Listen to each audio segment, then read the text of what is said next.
Hey, this is Scott driving Banzai. In this video I want to talk about used camera equipment and whether it's a good idea to buy used over new. I personally do buy a lot of used gear, which I'll get to in this video. There are a lot of options out there. The first one is buying local. I have a great camera shop in my area, which I'll talk about. Another option is websites that have good return policies and good warranties on used gear. That's a great option for beginners. Another option are websites that rent gear, but they also sell the gear. Their return policies and warranties aren't as good as some websites, so you have to keep that in mind. The last option I'll talk about are websites such as eBay, Amazon Marketplace, various internet forums, Craigslist, different options that are a little more risky, but you can get great deals on those. I'll first start with local. I have Chemic in Rockford, Illinois. Great camera shop. Use them a lot over the years for used gear, consignments, trade-ins. I currently have a Nikon D750 that I picked up there at a great deal. Really helped me out in that situation. So I did an interview with David at Chemic. Really smart guy. He knows a lot about equipment, more than I do. We talked about what they do with consignment, trade-in, and used gear. So I'll show you that, and then we'll get to the other stuff after the interview. So this is David from Chemic. We're going to talk about used lenses. They do consignment and they also do trade-ins. I've used it quite a bit in the past and it's very helpful for me to make the cost a little easier. So you want to talk about the consignment first and how that works for you? Sure. The way we get used gear, as Scott said, it's either through consignment, where we take equipment, we determine a value of it, and then a percentage to the customer based on that value. And then depending on the value of the equipment, the percentage will go up. So if you bring me an inexpensive item, the percentage is a more even split. A more valuable item will give more to the customer, just to make it more worthwhile for us to take the less expensive equipment. But we're not greedy. Yeah. Then on trade, we do the same thing, but the percentage that we take is going to be a little bit greater because we now own it. You have more risk. We have more risk. Yeah. We're under the gun to get it sold. Right. That's great. It is definitely helpful to me. I don't know if you do a lot of volume for used stuff, but I'm really glad that you do that. Of course, I'm going to mention in this video all the online options, but there is local, and it's really helpful to do it locally when I can. It's so much easier. It really is. And we do have a value wizard that helps us come up with a fair selling price and therefore a value to the consumer. But we do also check the values with some of these online places, KH, B&H, and even sold listings on eBay. While it's no longer the kind of marketplace it used to be, because it does go to the world, it does typically work out to be a pretty accurate reflection of the marketplace. That's great. I appreciate you talking with me about this. And like I said, it's a really nice resource locally that I can just decide, I want to get rid of this thing, and then you help me out. And in the tax too, actually. That's true. Trade-ins do lower the taxable amount of the purchase that you're going to buy. So that is also helpful. That does increase the value of whatever someone's trading in this area by 8.25%. It is helpful. So, cool. Thanks again. My pleasure, Scott. Thank you. The second option are websites such as KH, Adorama, B&H, Camta. They all offer some type of warranty on the used gear, which is really helpful, especially for beginners. They don't potentially know exactly what they want or need, and they don't want the risk of having issues and finding out, oh, they spent so much money on a piece of gear and it didn't work as they expected. So those options are great for them with the warranty and decent return policy with no questions asked, 30 days or something like that. I use KH quite a bit, especially with gear I just want at a decent-ish price, and I don't want to mess around with trying to fix it if it turns out it's broken. These websites have grading scales, so you can decide what level of gear, quality-wise, do you want to pay for. You can get a like new, or you can get something excellent, which is slightly lower grade, and then you'll pay less.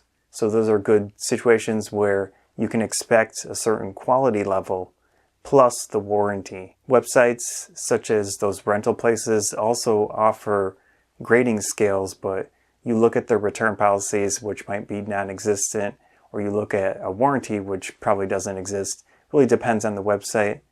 There's Lens Authority and also Borrow Lenses. I'm pretty sure Lens Authority has some type of warranty involved, which is good. Definitely check them out. Those are an option, and you can at least expect the grading scale to be consistent with the lenses that they offer or camera bodies. The last option are places such as eBay, Amazon Marketplace, Craigslist, which is technically a local situation usually, and also internet forums. The first one, eBay, you do have some protection through PayPal, situations like that, but generally you have to be very sure of what you're buying. You can easily buy something that doesn't work out too well. I don't really know the return policies involved with eBay, but I'm sure they're not as great as somewhere like KH where you can simply just send it back. Usually they might say, oh, you can buy it and there's no return policy. Situations like that where you need to know what you're doing and be a savvy internet buyer. Amazon Marketplace is similar. There's probably a little more protection on Amazon, and the prices, at least what I've seen, are not great on the Amazon Marketplace. Another option are internet forums like Fred Miranda, and also I've used Pentax forums when I was using Pentax years ago. I did a few sales through there. It worked out well. It's generally people who know a decent amount about camera gear, so prices won't necessarily be great, but you could definitely work with that person and get a decent deal, and you'll know they'll tell you specifically about what you ask. So if you say, does the lens have fungus? Yes or no, they should be able to generally figure that out because they have that level of knowledge. It is a little more risky because there's really no protection except maybe PayPal if you use that, but it is an option. So with places like Craigslist, that's the riskiest. I did buy a lens once on Craigslist. It worked out. It was actually a woman that does real estate. She sold me a Pentax 14mm lens. The deal was good and we worked things out with a good situation there, but Craigslist is risky. You don't know what's going to happen. Someone could come and steal your money when you show up. It's just generally, there are a lot of other options out there that I think are better. Another option is Facebook if you're on any local photographer groups. I personally am on one for my area, and a lot of used gear shows up on there. The good thing about that is the people are well known enough. Either your friend knows them or someone else in the group knows them, and there's that connection that you can make sure you're getting a decent deal, make sure you're dealing with someone you can trust enough to do the transaction. I've sold a few things through that local group. Definitely kind of made some friends in a way after each sale, which is great. You know, you talk to the person, you talk about photography, and that's a nice little bonus to situations like that.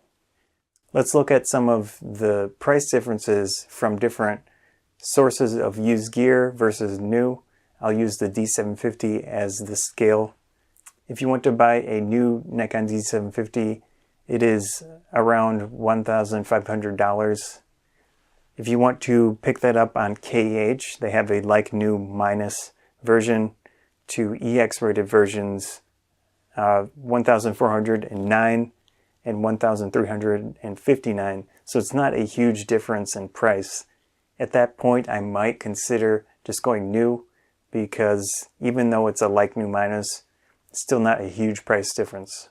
Now the same camera on Adorama from V to D ratings, you can look at their website to see what that means. 1,099 to 1,349, so definitely a lot cheaper, and Adorama still has a decent warranty on used gear. B&H, the only one I saw was a 9+ rating, and that was $1,271.95. With eBay, I looked at the completed listings. I didn't look too much at the condition of the camera, but there was one that was $1,199, and it came with no charger.